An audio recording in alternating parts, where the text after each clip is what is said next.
અને જેવું મારું નામ જાહેર થયું હતા તો ભાજપની આખી ટોળકી તૂટી પડી કે આયાતી છે કે લે તો સી.આર. પાટીલ ક્યાં ના છે? ભલગામ ના છે?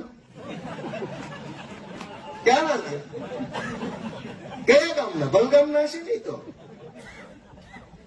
લે બોલો.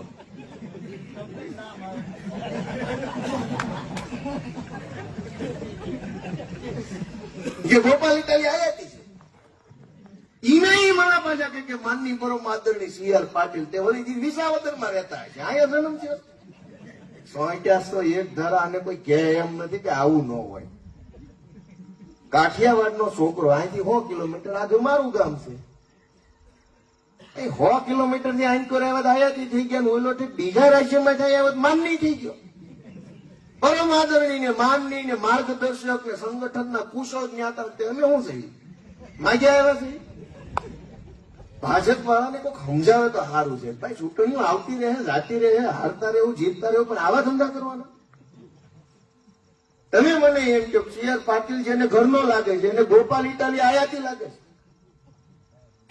કરો તો હમણાં હે કેમ નહીં? મારી વાત ખોટી હોય તો બધા ખોખારો ખાઈને કહો કે આમાં મારી વાત વજન વાળી છે, કોરી છે. એ વજન વાળી કઈક ભાજપ વાળો મળે તો ખૂણા પકડીને 2 બીડી પીવડાવીને ક્યાંય